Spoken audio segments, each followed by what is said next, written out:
Assalamualaikum warahmatullahi wabarakatuh. Dengan nama Allah yang Maha Pengasih lagi Maha Penyayang.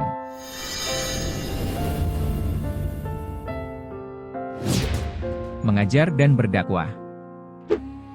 Selama di Baghdad, Syekh Abdul Qadir Jailani lebih banyak tinggal di Madrasah Syekh Abu Said Al-Mahzumi, yang terletak di Kampung Babul Azaj. Sekarang kampung ini lebih dikenal sebagai Babus Syekh. Menjelang tutup usia, Syekh Abu Said menyerahkan madrasahnya kepada Syekh Abdul Qadir. Dari sinilah Syekh Abdul Qadir mulai aktif mengajar dan berdakwah. Diriwayatkan bahwa, awalnya Syekh Abdul Qadir hanya mengajar 2-3 orang saja. Begitu ketinggian ilmunya mulai dikenal, para murid datang berbondong-bondong untuk berguru kepadanya. Dalam waktu tidak terlalu lama, jumlah muridnya mencapai lebih dari 70.000 orang dari berbagai daerah. Jumlah itu terus bertambah, hingga para murid yang menyimak pengajiannya meluber dan melewati perbatasan kota Baghdad. Orang-orang yang fasik banyak yang bertaubat di hadapan beliau, dan orang-orang kafir banyak yang masuk Islam di tangan beliau. Mengenai awal mula dirinya berceramah, Syekh Abdul Qadir pernah bercerita. Terdengar suara berseru kepadaku sewaktu aku berada di pengasingan diri. Kembalilah ke Baghdad, dan nasihatilah orang-orang. Aku pun kembali ke Baghdad, dan mendapati para penduduk dalam kondisi yang tidak kusukai. Karena itulah aku tidak jadi berbaur dengan mereka. Akan tetapi suara itu kembali terdengar. Sesungguhnya mereka akan mendapat manfaat darimu, katanya. Apa hubungan mereka dengan keselamatan agamaku? Tanyaku. Kembalilah. Niscaya kamu bakal memperoleh keselamatan agamamu, jawabnya. Aku pun kembali ke Baghdad, setelah mengajukan 70 permohonan kepada Allah Subhanahu wa Ta'ala. Di antaranya adalah, agar tiada seorang pun yang menentangku, dan tidak ada muridku yang meninggal dunia kecuali dalam keadaan bertaubat. Dalam riwayat lain, Syekh Al-Jubai menuturkan bahwa Syekh Abdul Qadir pernah berkisah. Tidur dan bangunku sudah diatur. Pada suatu ketika timbul di hatiku keinginan yang kuat untuk berceramah. Begitu kuatnya keinginan itu sampai aku merasa seakan-akan tercekik apabila tidak berceramah. Ketika aku berceramah, seolah aku tidak dapat berhenti. Pada saat itu ada 2 atau 3 orang yang menyimak ceramahku. Mereka menyebarkan apa yang aku ucapkan, sehingga orang-orang berduyun-duyun datang kepadaku di Masjid Babul Halbah. Karena tidak memungkinkan lagi, majelisku kemudian dipindahkan ke tengah kota dengan dikelilingi lampu. Orang-orang tetap datang di malam hari dengan membawa lilin dan obor, sehingga memenuhi tempat majelis. Lalu aku dibawa keluar kota, dan ditempatkan di sebuah musola. Meski begitu, orang-orang tetap datang berbondong-bondong kepadaku dengan mengendarai kuda, unta dan keledai.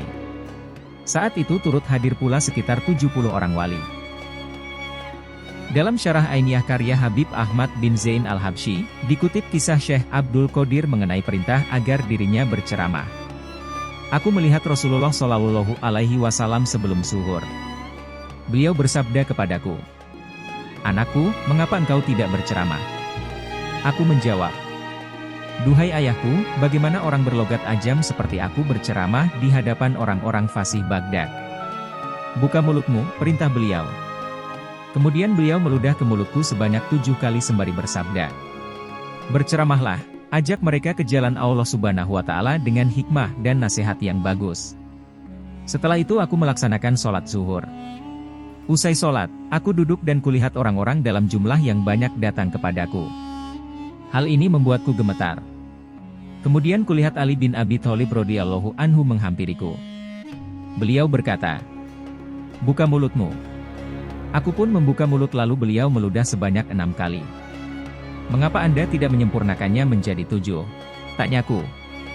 "Demi menjaga adab terhadap Rasulullah Shallallahu Alaihi Wasallam," jawab beliau. Kemudian aku berkata, "Penyelam pikiran, yang asyik menyelami lautan hati demi mencari mutiara-mutiara hikmah." Kemudian ia meletakkan mutiara-mutiara itu di pantai dada, sehingga dilelang oleh lisan sang penerjemah.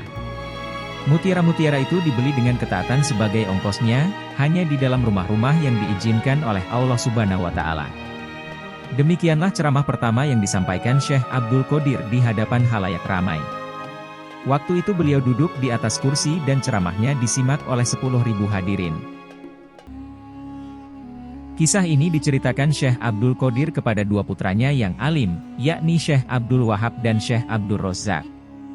Syekh Abdul Qadir pernah berkata, "Tiada nabi atau wali yang diciptakan Allah Subhanahu wa Ta'ala, kecuali ia pernah menghadiri majelisku ini.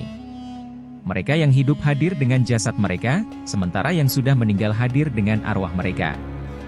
Di majelisnya itu ada 400 penulis yang senantiasa mencatat nasihat-nasihat beliau. Seringkali beliau terbang di atas kepala orang-orang yang hadir di majelisnya." Al-Arif Billah Syekh Abu Said Al-Qoilubi berkisah, "Aku pernah melihat Rasulullah Shallallahu Alaihi Wasallam beserta para nabi yang lain hadir di majelis Syekh Abdul Qadir. Aku juga melihat para malaikat menghadiri majelisnya. Sementara itu, para rijal goib dan para jin saling berdesakan di majelisnya. Nabi Khidir alaihi salam juga sering hadir di majelisnya. Ketika aku bertanya mengapa beliau sering hadir, Nabi Khidir menjawab, 'Barang siapa menghendaki keberuntungan, maka seyogianya ia menghadiri majelis ini.'" Murid Syekh Abdul Qadir memang tidak hanya dari kalangan manusia, namun banyak juga dari kalangan jin. Oleh karena itu beliau digelari Syekh As-Sakolain, yang artinya guru dua alam. Syekh Abdul Qadir pernah bercerita, "Datang kepadaku sekelompok rijal goib dan sekelompok jin. Aku mengajari mereka thariqah untuk sampai kepada Allah Subhanahu wa Ta'ala.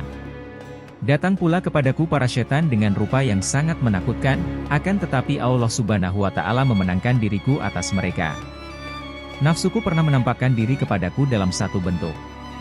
Terkadang ia merengek meminta sesuatu yang ia inginkan, terkadang ia menentangku.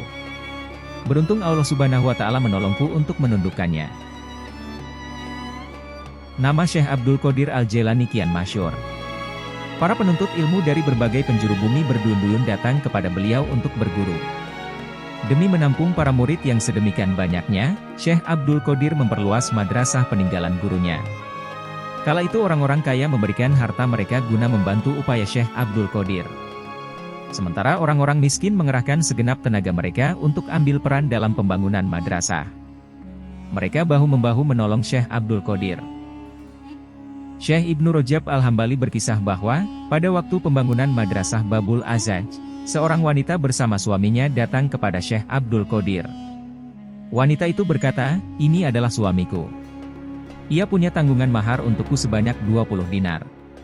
Aku telah menghibahkan separuh mahar kepadanya dengan syarat ia harus bekerja untuk pembangunan madrasah dengan separuh sisa mahar itu." Renovasi besar-besaran yang digagas Syekh Abdul Qadir selesai pada tahun 528 Hijriah. Sejak saat itu madrasah yang dirintis Abu Said Al-Mahsumi itu dinisbatkan kepada Syekh Abdul Qadir. Madrasah ini menjadi sangat makmur di bawah asuhan Syekh Abdul Qadir, bahkan menjadi pusat pengetahuan Islam. Dalam kurikulum yang disusunnya, Syekh Abdul Qadir tak hanya memasukkan pelajaran syariah, namun juga pengetahuan yang modern di masa itu, seperti ilmu falak atau perbintangan, ilmu geologi dan ilmu pertambangan. Beliau sendiri mengajar 13 macam ilmu, termasuk geologi. Dalam bidang pengetahuan ini, Syekh Abdul Qadir menulis kitab dengan judul Sirul Asror fi Makrifatil Jawahiri wal Ahjar. Di dalam komplek madrasahnya, Syekh Abdul Qadir membangun perpustakaan besar yang menampung kitab-kitab yang jumlahnya sangat banyak untuk keperluan ilmu pengetahuan. Di perpustakaan ini terdapat petugas khusus yang melayani keperluan para murid dan guru. Perpustakaan Madrasah Syekh Abdul Qadir menampung seluruh kitab yang ada di masa dinasti Abbasiyah.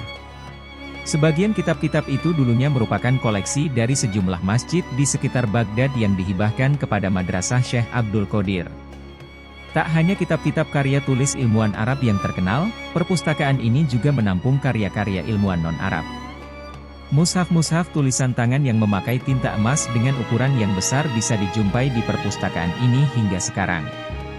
Perpustakaan ini dilengkapi dengan beberapa aula yang diperuntukkan untuk para peneliti, pelajar tingkat tinggi dan pelajar perempuan. Mereka memanfaatkan perpustakaan itu dengan maksimal. Syekh Abdul Qadir juga mendirikan bangunan khusus sebagai kantor perumusan fatwa. Di situ Syekh Abdul Qadir memimpin para ulama Baghdad memutuskan fatwa, dan memecahkan persoalan yang muncul di tengah kaum muslimin. Masih di area pesantrennya, Syekh Abdul Qadir membangun pondokan yang berfungsi sebagai tempat menginap para penuntut ilmu dari luar kota Baghdad. Pondokan ini juga disediakan bagi para pengikut Thorikoh Syekh Abdul Qodir yang ingin berkonsentrasi menjalani suluk dan riyadhah. Pada waktu tertentu Syekh Abdul Qodir mengadakan majelis zikir dan nasihat di pondokan ini bersama kaum fukoro dan masakin. Di samping madrasah, Syekh Abdul Qodir membangun masjid untuk keperluan sholat berjamaah. Masjid ini diberi nama Masjid Syekh Abdul Qodir, namun lebih terkenal dengan nama Masjid Jamik 7 Kubah. Biaya operasional madrasah Syekh Abdul Qodir didapatkan dari harta-harta wakaf para dermawan.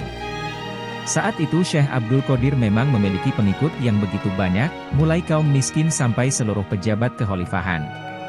Mereka semua bahu-membahu menyokong dakwah Syekh Abdul Qodir. Syekh Abdul Qodir Jailani adalah seorang wali yang masyhur. Meski berusaha menutup diri, kewaliannya terus dikenal masyarakat.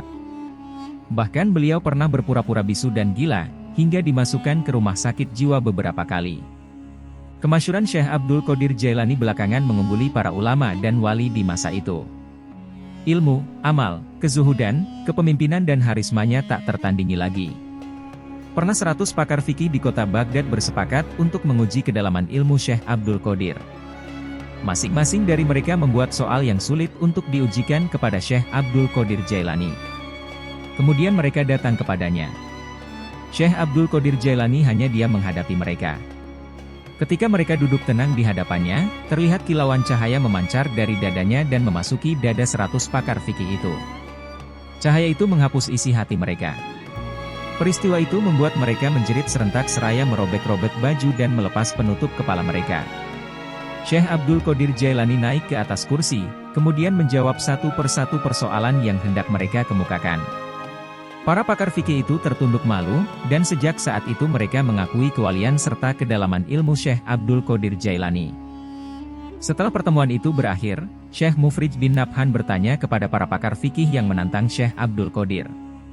Apa yang terjadi pada diri kalian? Mereka menjawab, ketika kami duduk kami lupa akan semua ilmu kami, sehingga seolah-olah kami tidak pernah mengetahuinya sama sekali. Sewaktu beliau memeluk kami, seluruh ilmu yang tercabut dari dada kami kembali seperti sedia kala. Syekh Abdul Qodir Jailani menguasai 13 macam ilmu, yaitu tafsir, hadis, khilaf, usyul, nahwu, syorof, kiroat dan lainnya. Dalam berfatwa, beliau berpedoman pada mazhab Imam Syafi'i dan Imam Ahmad bin Hambal. Para ulama Baghdad merasa kagum atas rumusan-rumusan fatwanya. Mereka berkata, Maha suci Tuhan yang memberinya kemampuan. Beliau sendiri pernah berkata, telah dibukakan bagiku 70 pintu ilmu laduni. Setiap pintu luasnya seperti langit dan bumi.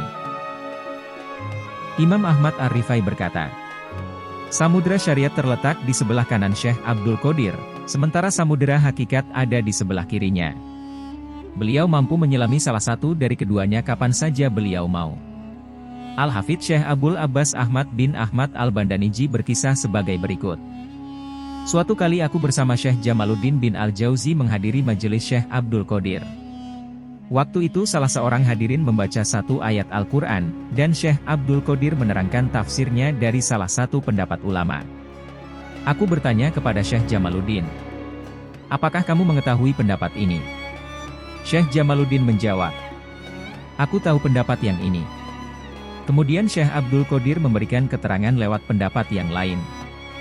Aku bertanya lagi kepada Syekh Jamaluddin, apakah kamu mengetahui pendapat yang ini? Syekh Jamaluddin menjawab, ya, aku tahu. Selanjutnya Syekh Abdul Qodir menafsirkan dengan 12 pendapat yang berbeda. Apakah kamu mengetahui semua pendapat itu? Tanyaku kepada Syekh Jamaluddin. Beliau menjawab, ya.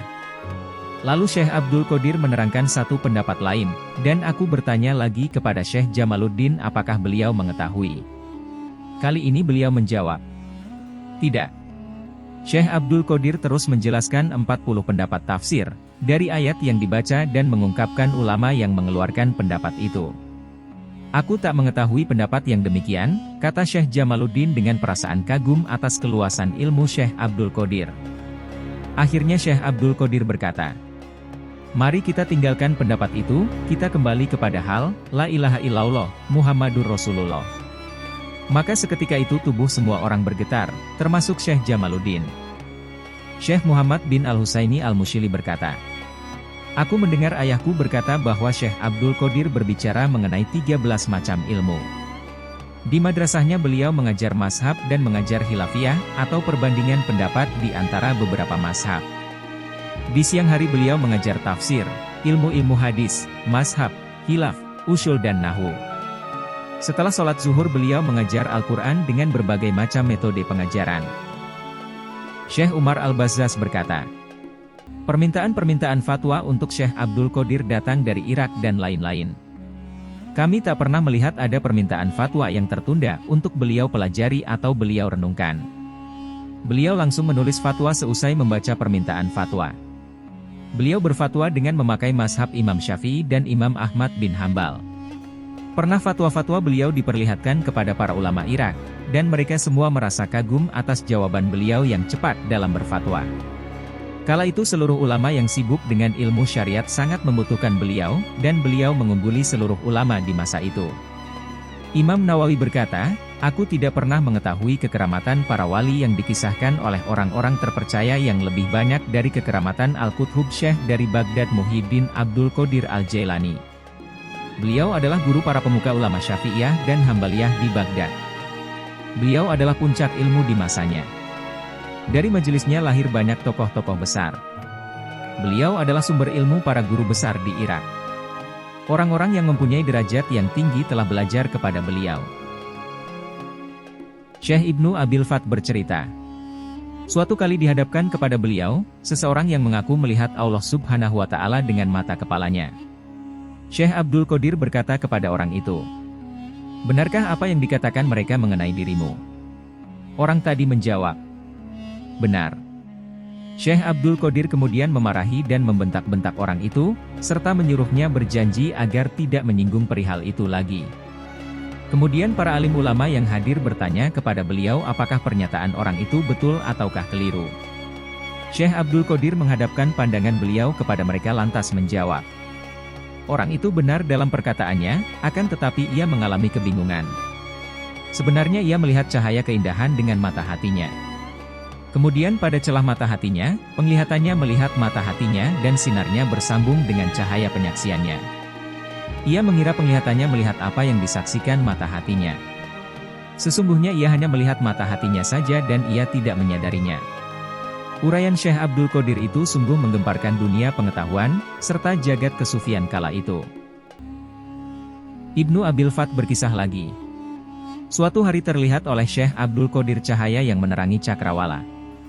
Dari cahaya itu muncul satu sosok yang berseru, 'Wahai Abdul Qadir, aku adalah Tuhanmu. Aku telah membolehkan segala sesuatu yang diharamkan bagimu.' Mendengar seruan itu, Syekh Abdul Qadir langsung berucap dengan lantang, 'Aku berlindung kepada Allah dari setan yang terkutuk. Diamlah wahai yang terkutuk.' Saat itu juga tiba-tiba cahaya yang tadinya terang berangsur meredup hingga menjadi gelap. Sementara sosok itu menjadi asap dan berteriak, 'Hai Abdul Qadir, engkau selamat dari tipuanku berkat pengetahuanmu akan hukum Tuhanmu, serta kearifanmu akan kedudukanmu. Dengan cara ini sebetulnya aku sudah menyesatkan 70 orang ahli thariqat.' Syekh Abdul Qadir kemudian berkata, 'Ini adalah karunia dan anugerah dari Tuhanku.' Seseorang bertanya kepada Syekh Abdul Qadir, 'Dari mana Anda tahu bahwa itu adalah setan?' Syekh Abdul Qadir menjawab, 'Dari perkataannya bahwa ia membolehkan segala sesuatu yang haram bagiku. Aku tahu bahwa Allah Subhanahu wa Ta'ala tidak pernah memerintahkan hambanya melakukan perbuatan keji.' Syekh Abdul Qadir pernah berkisah mengenai pertemuannya dengan iblis. 'Suatu kali datang kepadaku sosok yang buruk rupa dan berbau busuk. Aku adalah iblis,' demikian kata sosok itu. 'Aku datang kepadamu untuk berkhidmat. Sungguh kamu telah membuat diriku serta pengikutku letih. Pergilah kamu,' kataku. Ia tak mau pergi. Tiba-tiba muncul tangan di atas kepala iblis. Tangan itu memukul kepala iblis hingga ia terbenam di bumi. Tak lama kemudian iblis itu muncul lagi di hadapanku dengan membawa obor api di tangannya. Ia mencoba menyerangku dengan api itu. Namun seketika itu muncul sosok lelaki bercadar dengan menunggang kuda perang berwarna kelabu. Lelaki itu memberiku sebilah pedang. Melihat itu, iblis langsung lari tunggang langgang lantaran ketakutan. Di lain waktu aku melihatnya duduk di tempat yang jauh dariku. Ia menangis sambil melumuri wajahnya dengan tanah. Aku benar-benar putus asa darimu, katanya. Pergilah kamu wahai terlaknat. Aku akan senantiasa mewaspadaimu, seruku. Hal ini sungguh berat bagiku, keluhnya dengan suara lirih. Mengenai kedalaman ilmu Nahwu Syekh Abdul Qodir, seorang pakar Nahwu di zaman itu yang bernama Syekh Abu Muhammad Al-Khossab bertutur. Semasa muda aku sibuk mendalami ilmu Nahwu. Kala itu aku kerap mendengar cerita tentang Syekh Abdul Qodir yang konon ucapan-ucapannya sangat indah di majelisnya. Berkali-kali aku berupaya untuk menyimak nasihat-nasihatnya, akan tetapi selalu saja ada halangan. Hingga di suatu hari aku berkesempatan menghadiri majelisnya bersama orang-orang. Tak disangka, di tengah ceramah, Syekh Abdul Qodir menghadap ke arahku dan berkata, "Wahai kamu, sekarang aku adalah si Bawaih, gurumu. Demi Allah, sejak saat itu aku selalu rutin menghadiri majelis beliau dan mengambil manfaat yang sangat banyak dari beliau. Aku memahami kaidah-kaidah dan hukum-hukum Nahwu secara detail dari beliau. Begitu pula ilmu-ilmu lainnya, baik yang sifatnya akli maupun nakli, yang sebelumnya tak kudapatkan dari guru-guru yang lain. Selama setahun berguru kepada beliau, aku mendapatkan ilmu lebih banyak dari guru yang lain sepanjang hidupku." Asal mula Syekh Abdul Qodir mendapat gelar Muhyiddin, yang artinya penghidup agama. Berikut kisahnya. Sewaktu mengembara Syekh Abdul Qodir berpapasan dengan seseorang yang terlihat sakit dan kurus kering. "Dudukan aku," pinta orang itu. Syekh Abdul Qodir mendudukannya. Begitu duduk, orang itu langsung tumbuh membesar. Bentuknya indah dan warna kulitnya bersih. "Tahukah kamu siapa aku?" tanya orang itu. Sebelum Syekh Abdul Qodir berucap, orang itu menjawab sendiri. "Aku adalah agama. Aku telah menua seperti yang kamu saksikan. Allah Subhanahu wa Ta'ala akan menghidupkan diriku kembali denganmu.